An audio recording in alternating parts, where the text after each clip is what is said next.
I always picture Donna in a tutu on a high wire for some reason. Well, I guess we're done for today, folks. With her little pink leotards. Okay, there you go. Might as well throw a little tiara on. And the little fluffy umbrella or ruffly umbrella. There you go. Just kind of. Yeah. That's me. Yeah. So when somebody says something about security, I just start laughing. You're listening to the Help Me with Hipaa podcast, where Hipaa and humor collide to make learning fun. Your delightful hosts are Donna Grindle and David Sims. Relax, Hipaa help is on the way. This is Laurie with Gastro Associates in Gainesville, Georgia, and you're listening to Help Me with Hipaa podcast. Thank you for that intro. I am David Sims of Hipaa for MSPs and Security First IT. And joining me is Donna Grindle of Carden. Good morning, Donna. Good morning, David. So it's September. We're having kickoff time. Yippee-yay-ki-yo! Not with the pigskin, but we're doing a kickoff of the National Cybersecurity Awareness Month. So it starts as this gets published. It's going to start next week, and we have an action plan for the entire month. That's right. We're gonna build. We're going to tell you every week what you need to do to prepare for the next week and what the topic is, because we assumed everybody would be too busy to be prepared like us. So we're looking at it and then going to figure it out and tell you what resources are out there and the kinds of things that you can do next week. Right. So this is the official entering into Q4 of 2020. So, there shouldn't be too many C-suite people that can't attend this stuff, because right now and everybody's looking at each other going, what's our Q4 plans? And people are like, I don't know, stay in business. We shredded those. Yeah. Survive is our Q4 plan. I mean, I don't know. It's like, man, 2020 just completely went out the window. Like every single thing we had on the table, nothing. It was cute. The plans were cute. That's I mean, what I say. The plans are just really cute. I mean, not even the big plans didn't get done, but not even the small ones. Like nothing got done. Yeah, I'm glad that one of our plans fit in 2020 perfectly. So I feel positive about that. But that's it. Yep. All right. So we're gonna hear a word from our sponsors, and then we're gonna dive into our Hipaa Say What segment, and then get into the content. Got a lot to talk about. Ready? Yeah. All right. Here's a word from our sponsor. Does your business work with medical practices? As a medical practice business associate, do you realize that if you have access to patient information, you have to follow the same HIPAA rules as your client? Call Carden today at 678-292-5001 so they can assess your privacy and security practices to help ensure you are protected and prepared. Visit cardenhq.com to learn more. 2/3 of small businesses that experience a cybersecurity breach end up closing their doors within 6 months. Cyber criminals are targeting your practice and coming after your most sensitive data. Visit us online and schedule a time to talk about what you can do to protect yourself, your patients, and your practice. Our website is securityfirstit.com. That's securityfirstit.com. All right, we're back. It's time for our Hipaa Say What segment. All right, so summer edition of OCR Cybersecurity newsletter came out recently. And it's the summer 2020 newsletter. And you know what? If you're not signed up for that, should be good stuff in there. Oh, yeah. They always have some little nugget in there, and they do 3 or 4 a year. But there's a lot of reasons to be on that list. You get all kinds of notifications from them.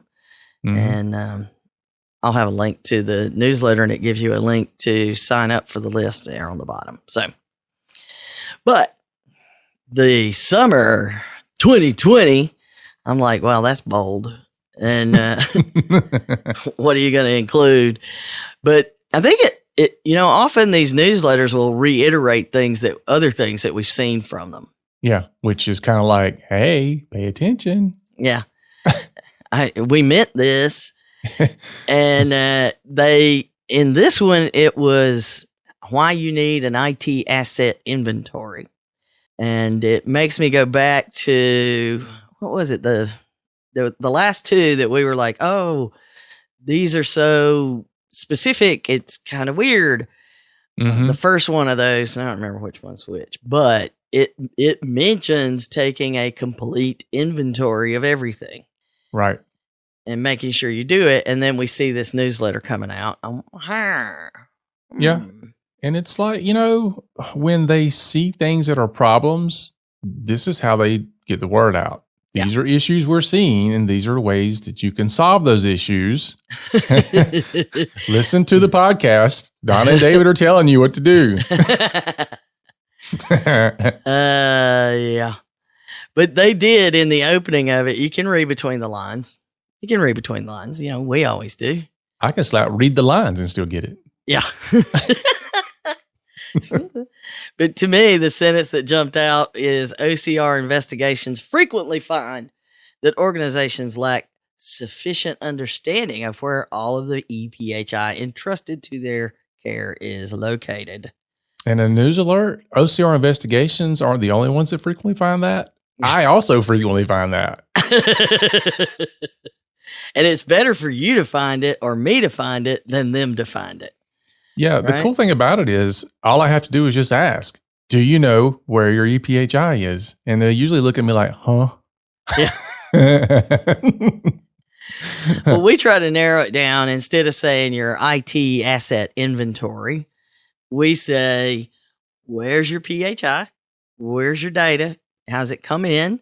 How does it go out? How does it move around? That kind of stuff. What devices do you own and have connected to your network? And what software do you use? But an IT asset inventory is what all three of those require. I mean, they're required in a complete inventory. You need all three.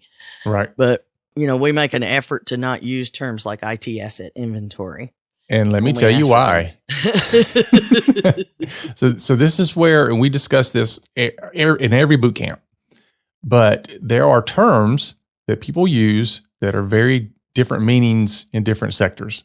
So when somebody comes out and says, I need an asset inventory or even an IT asset inventory, that means something very different in healthcare than it does to an IT person. Because as an IT person, if you tell me you need an IT asset inventory, I'm going to give you an inventory of the hardware, typically that's only under my management, and also potentially asset inventory of the software that is on that hardware that is under my management.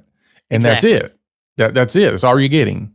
So understand that if you go to your MSP or your IT company and you say, I need an IT asset inventory, you're not getting the same thing we're talking about here. You're getting part of that. Right. And that's what we often are up against when we ask for these things is that's what we get is this is what IT told us. And, and then we have to go through the process of saying, okay, that's we need more because there are more things.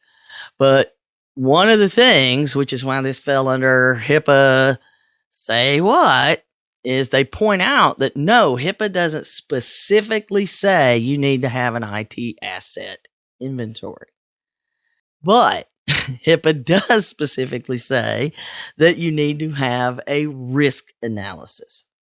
And in order to do a proper risk analysis, one must have a complete IT asset inventory. And that is the big point of, no, it doesn't say that, but if you don't have that, you can't do the thing that it does say. And they give some very specific examples. They take you through what the comprehensive list includes assets and the details of what the inventory should show, like the vendor, the asset type, the version, and the assignment, where it goes. And often people will say, I don't know where that is. So how do you know it's not like in China and been stolen? Yeah. and Yeah, sold we on have that. eBay. We have that all the time.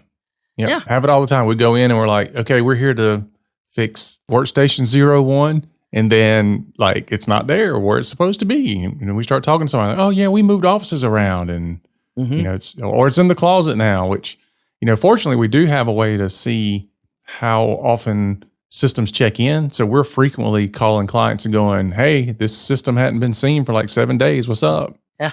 You know, So-and-so's on vacation. All right. That's cool. We're good. You know, but I need to know where it is because where did it go? And unfortunately, we've had a time or two where it's like, laptop, where's it at? And everybody's like, oh no, Susie had it last. No, Don had it last. No, I'm like, oh my gosh. I mean, we like tracking IP addresses and everything, and we found it. We found it in one of the employees' home closets. Oh, geez. I said, I ain't trying to say they stole that, but you do with it what you want to. I'm just saying. Yeah, there you go. We tracked where it was last connected. That's all we can do. Mm-hmm. But the other thing they point out, and then they even give an example, a story that, you know, they're using the real world stuff now like everybody else because people start to get it better.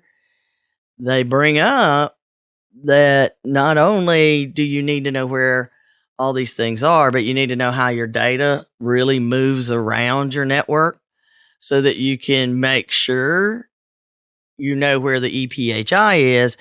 But like we point out, it's okay if we track any of your other inventory, you know, your data that is high priority data. Let's include that. And they make a point of bringing that up, that you really need to do it anyway. So where's your accounting data? Where's your business plans or any of the other things that you would consider, you know, more confidential or private or important, and track that as well. And then they pointed out the story from Microsoft. Examples of IoT devices used for malicious activities include incidents reported by Microsoft in which malicious actors were able to compromise a VoIP phone, a printer, and video decoder to gain access to corporate networks. So those internet phones, they're devices as well. And they used an exploit on those devices. So things like the default passwords, where we talk about that. We can go look up the password to printers and stuff like that. It's a piece of cake. Unpatched security vulnerabilities on those devices, they compromise those. And once they do, they're on your network. And then they do reconnaissance and they start accessing other things. They use those privileges. They pick up things they can use for social engineering. Once they're in, they're in. That's all they need. And they go target all that high value data. So I think it's great. You know, I'm sorry. We just talked about all those kinds of things with Gary. Yeah. You know? Yeah. It's amazing how fast OCR grabs our content and repurposes it. This came out before then. Oh, well. But so there's our important HIPAA. Say what? Because HIPAA doesn't say you need an IT asset inventory, but it does say you need a risk analysis. And to do a proper one, you need an IT asset inventory. There you go. Yeah. In the way we describe it. Yeah. Yeah. Because the hard part is the data part. You know, it's kind of, I wouldn't say it's easy, but it's easier to find the devices and the software and all that. But finding where that data is, that's not sometimes as easy. And it's even harder to keep it wrangled. Well, like especially now cats. with everybody working from home and everybody making all of these changes to how we communicate, you know, in 2020. But it's certainly a challenge in more ways than one. Yeah. You could probably attest to this too, but I can't tell you how many times that I have gone into an environment and I'm like, do you know where your PHI is? And they're like, yeah, it's only in the EHR platform. And I'm like, are you sure? It better be.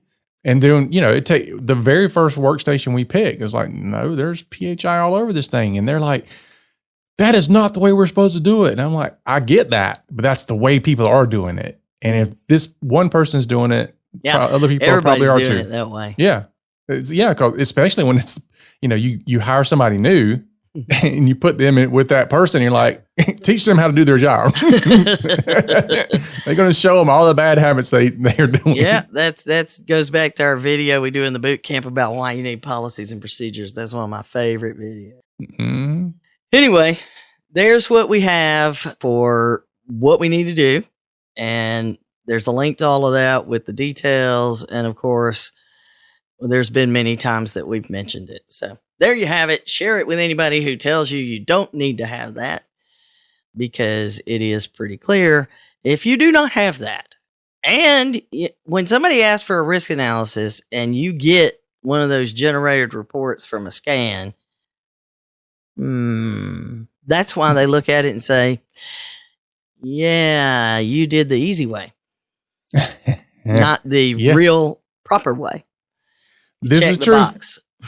Yeah. And fortunately, I think after 5 years, people are finally starting to catch on to what we've been saying about that. Yep.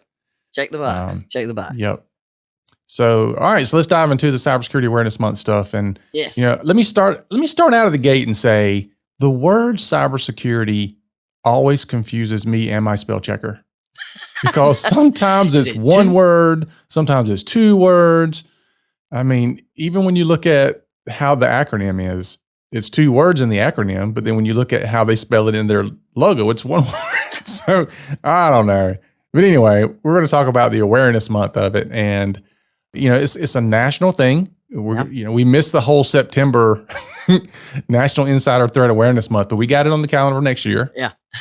But we are, yeah, we're not going to miss NCSAM this year. Oh yeah. NCSAM.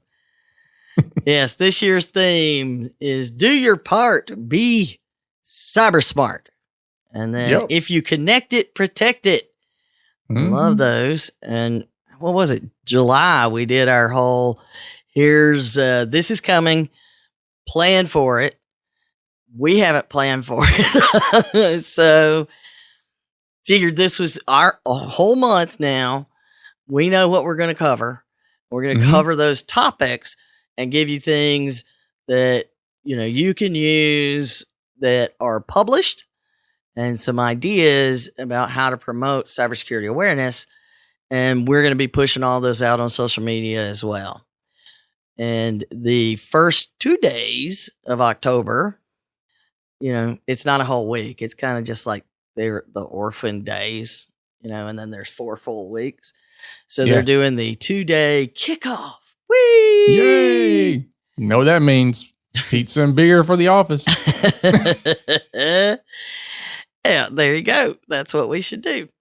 So next week, if you're listening, like all of our loyal listeners listen Friday, Saturday, Sunday, one of those days, but before next week, if you're listening today, jump up and do some stuff, because if it's October already, you got some stuff to do. But the idea is you do a kickoff. You introduce the concept of, the be cyber smart and connect it, protect it. And you build up the fact that we're about to go through 4 different weeks of discussions about cybersecurity awareness.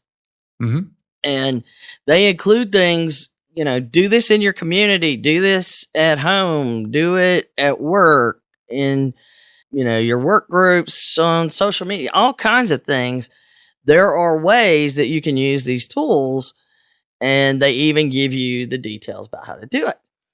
So I was pleased when you sign up as a champion, which if you haven't done that, definitely go do it, because you get a whole kit to be a cybersecurity champion, and it gives you all the things you need so that you can, these resources, and it makes it pretty straightforward. But I love the fact that they go out of their way and they have a guide that it helps you create the written content to help raise awareness.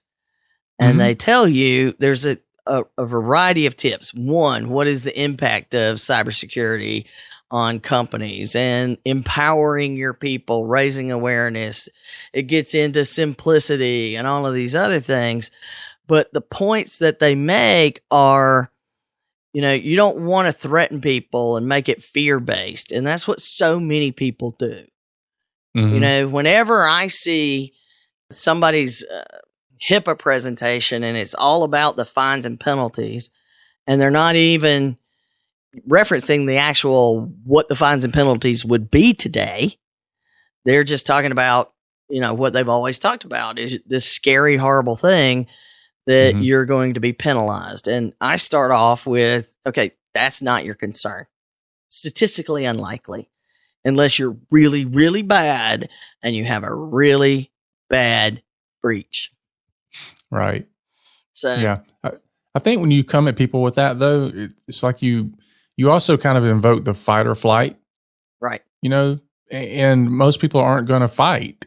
And so that's why I believe they run away from the obligations here. Yeah. They get scared to death. And it's like, I'm not comfortable doing things because it's kind of foreign to me. You start talking about cybersecurity and some people are like, I'm doing good just to get on the internet. And you're telling me I got to protect myself from, these people. And so they run away from it. They don't, you have a few people that's like, yeah, man, let's fight them. Let's do it. But most people are like, stay away from that. Yeah. Yeah. I'm going to turn it on. It either works or it doesn't. That's the extent of their concern. And if it doesn't work, I'm going to try to make it work a couple of times, and then I'm going to kick it and punch it and whatever else. Throw it across the room. I'm going to call IT and tell them to turn all that security off. It's blocking me. That's right. That whole security's not convenient. Yeah. Oh, man. That's we say it. Good little side note here. So I'm talking to a vendor that's trying to get me to buy their email encryption stuff. And big vendor, big well-known vendor. Mm-hmm. And so just the salesperson is like, well, you just need to bundle it with all your stuff. You don't give people the option of whether they have all this high level security. You just make them have it. And I said, that sounds great in a salesperson world. But in the real world where I live, you can't just throw security at people. There's a very fine balancing act. Mm-hmm. And they're like, oh yeah, I guess there is. Yeah. That's why I'm very bad at sales. I tell the truth. It's like, yeah, I'd love to be able to throw the security out on every client, but you can't do that because then you get things like I've got right now with, Krista sending me messages this morning. Like, do you have anything that doesn't, or that can scan a PDF for PHI? Because we have a client that their encryption is turning every PDF document to an encrypted email. And it's making the doctors mad because every single email that has a PDF in it is encrypted. And it doesn't need to be. Right. And so now we've introduced a level of complexity that it doesn't need to be there. Mm-hmm. So now we've got to solve for that. Hence your discussions. So I like the fact that is the approach of understanding we can't do that. We can't make people's, it's the 3 rules of security. Mm-hmm. It's not convenient. Yep. It's not optional, but it shouldn't make it hard to do your job.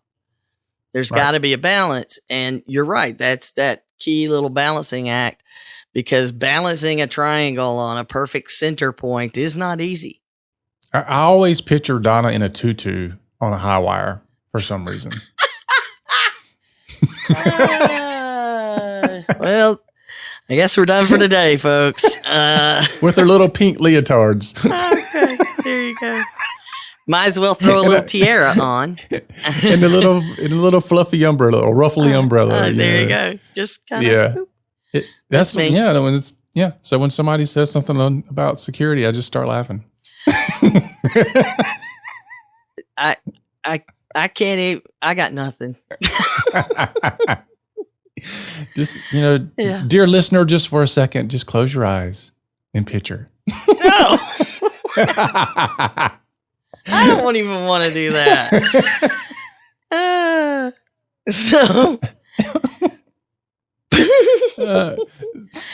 Okay.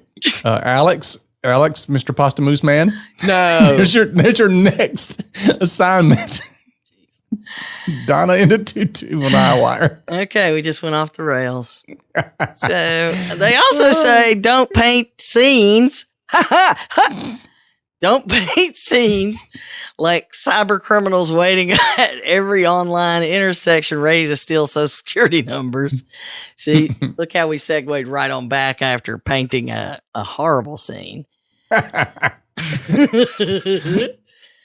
But I don't know. Is that scary enough? I mean, that was a scary one. Just if the tightrope's laying on the ground, maybe be all right. I don't like the fact that I'm afraid of heights, but let's just throw that in there. But the point is, trying to get people all this, they're out there everywhere. They're out there everywhere around every corner. They're absolutely right. If you try to make it look like that and all of those, the pictures where you've got the hoodie person with no face coming after you, or the anonymous, whatever, I forget, the V for Vendetta face. And so it's making all of that very scary, and promote practical, empowering steps people can take. Those are the 3 rules of what they're trying to get you to do. Is make it simple. There's a whole section on simplicity in there. Download that. It's a handy guide for just anybody that's responsible for security awareness or wants to do more with security awareness in their organization, because it talks about here's the messages that work and the ones that don't work. And so I love when they explain their themes in this guide. The theme empowers individuals and organizations to own their role in protecting their part of cyberspace. With a particular emphasis on this year's key message, if you connect it, protect it. If everyone does their part, implementing stronger security practices, raising community awareness, educating vulnerable audience, and training their employees, our interconnected world will be safer and more resilient for everyone. Wow. That is the least scary cybersecurity awareness statement I've ever seen. Yeah. Yeah. So for your 2 days, they give you, here are some facts and figures that you can use in your announcement. Here's some story ideas that you can use for blog posts. And they even have DHS built videos for this month that is kind of a tongue-in-cheek campaign with all these videos about different topics. And it's really, really cool. Like passwords and phishing and data protection and all these kind of things. And then there is a section on tips and advice for employee handbooks or lunch and learns. I think they say brown bag it something. I don't know. Brown bag. I know. That means something very different in my neck of the woods. I know, right? Mad Dog 2020. That's a high dollar stuff right there. I know, right? So if you gather some of this information, if you haven't already, it's very handy and available.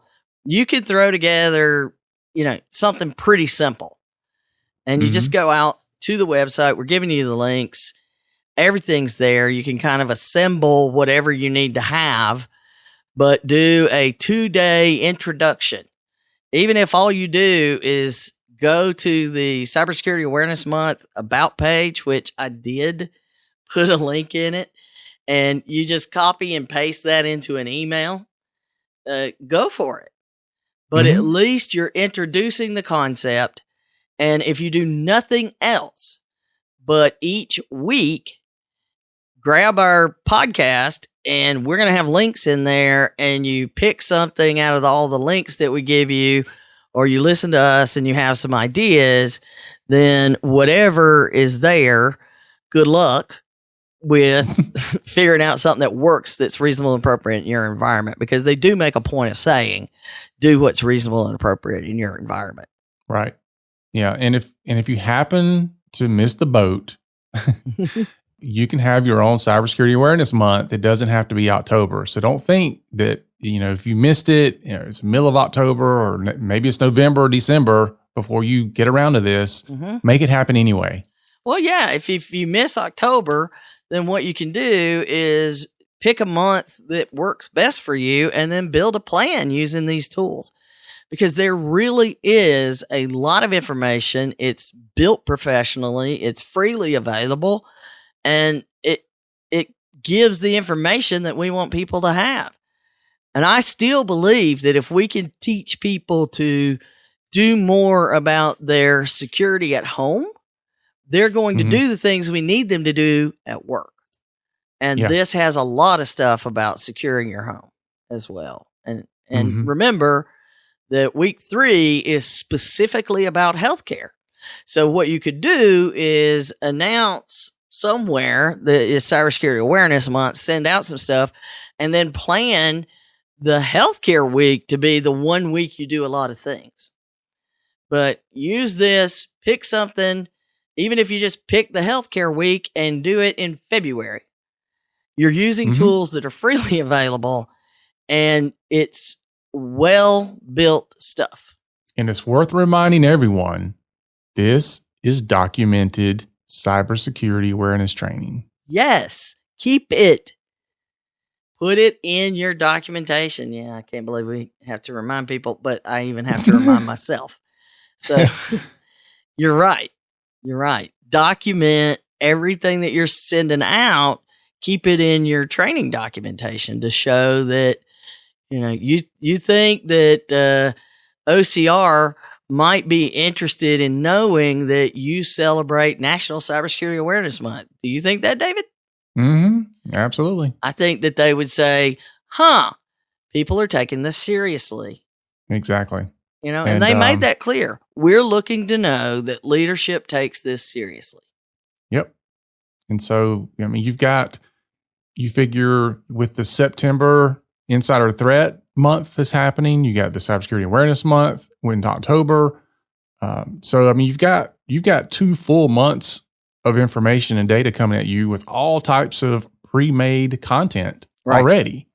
Yeah. So, even if you took that and said, I'm just going to do one piece of it a month, you've already got 8 to 9 months worth of material. If not more. Yeah. Because there's so many different approaches that you can take, whether it's the guidebooks that have the tips and things that you can put in the employee handbook, or the video series. And that goofy video series is kind of fun. But if you take the time to evaluate, just let me look at all my free stuff and pick stuff to use. That's really what we're telling you need the time for. Yeah. And also leverage some of your vendors, because I know for me, oh man, I don't know, maybe almost every vendor, not everyone, but I would say at least 80% of my vendors are creating content and I can use that. Right. I don't have to come up with my own stuff. So leverage your vendors, especially if you have an IT vendor or an MSP. Ask them, do you have any content that I can use? Some of it may be no cost. Some of it may have a cost to it. It depends on what it is. But there's tons of stuff out there. You don't have to try to create your own. Or even better, ask your IT vendor if they are using the stuff from National Cybersecurity Awareness Month. You're going to get people in trouble. No. Even when they say, I didn't know there was a National Cybersecurity Awareness Month. I can't ding them too bad on that. But I do love when I have speaking engagements in October and I say, thanks for having me for National Cybersecurity Awareness Month. And everybody goes, what? Crickets. They don't. Chirp, chirp. Well, you are more merciful than I am, because I will ding them. if you're in IT, especially today, you should know about this. There's little excuse in my book. But to me, it's a barometer. It's like, okay, your IT guy's talking about how cybersecurity this, cybersecurity that, and we can protect you this, that, and the other. This is a perfect example of how, if they don't have their finger on the pulse of what's going on, if they don't know about this, there's a good sign they're not paying attention, because this stuff is pushed out everywhere. Yeah. And so for them to miss this means they are not paying attention to what's happening. Well, there's David preaching it. But another thing is we get out there and look for the free resources. We're looking for what we can do to do more with less. Because even with our training programs, we talk about how can I access freely available information. And we are, as you know, we're rolling out a whole new training portal, and David knows, but we haven't talked about it much. But Cardin's rolling out a whole new training portal. We're working out our plan to go, and it's going to have some free stuff in there. And what we're going to do is give people all of those free little things that we're aware of that you can get to with, little or no effort and be able to access those tools freely available for any business. They have a whole section for small business security in the CISA websites. There's a ton of stuff. So we're going to include all of that in our free stuff because why not? I'm just going to be a central resource for those kinds of tools for small business. Well, the two complaints we always get with whether it's HIPAA or cybersecurity or security awareness, whatever, the complaint we always get is twofold. I don't have the resources or I don't have the time. So we're saving you time. It's going to still cost you some time, but saving you time. And there's no, all the resources are here. You're not having to spend your own resources. Right. Time is your cost. That's it. Yeah, that's it. So, I mean, we're removing 90% of the objection here. I say we, every organization that puts out content like this. Yeah. They're giving you no excuse, which is why I think OCR looks at you and goes, no excuse. Yeah. I mean, they're serious about it when you do you have one 45-minute video everybody watches and you go, poof. Yeah. A year. There's HIPAA training. And we've talked about that many a time. I use that in so many training classes about you teach the teenager to make the bed in January and you say, I want you to do this every single day until next January. And then I'm going to teach you again. And, I don't have to ask too far. David, you had 5 teenage boys you've had in your house. How would that go? I stopped asking them to make the bed. Even when you showed them how. At this point, it's just like, just vacuum once a year and rinse the sink out sometime. Yeah. Are the ones in the military at least making their bed now? Dude, that is the most satisfying thing. When you go to the basic training graduation and their bed is just immaculate. And listen to this now. I took my first son when he graduated because they weren't far apart from graduation, but there was like a piece of lint or something that was on my shirt, and I pulled it off my shirt. I hovered it over his bed, and he freaked out. Don't put it on my bed. I'll get in so much trouble. And I was like, that's awesome. There you go. Yeah, of course they don't. They're not that strict after basic, but still they learn. They learn things matter. Yeah, yeah. So that's what we're talking about. David would have to do it every single day, like the military did, and he didn't have time for that. He didn't have the resources for that. He was spread thin. Yeah, I couldn't do it, so I sent him to the military. There you go. So we're looking for something in between. That's all we're asking for. Something in between. All right. That's it for today, folks. We're going to give you time to go make your Cybersecurity Awareness Month plans. You're here. So make sure you head over to the website. Lots of links to things there. So go over there and get all that stuff. And you have no excuse. Make it happen. I almost sound like Bo, didn't I? You have no excuse. All right. He hates it when you do that. So there you go. Let's get her going. All right, folks. That is our show for today. Thanks for listening. And make sure that you share it out. because we need all the help we can get sharing out the content. And so remember, for Donna and myself, that HIPAA is not about compliance. It's about patient care. You've been listening to the Help Me with Hipaa podcast, hosted by Donna Grindle and David Sims. The show created to help you with HIPAA. For more information or to ask us a question, visit our website at helpmewithhipaa.com. Neither Donna Grindle or David Sims are attorneys, and they do not offer binding legal advice concerning regulatory compliance. The information in this podcast should not be relied upon or construed as legal advice in any way. Consult your attorney for legal advice concerning compliance with HIPAA regulations.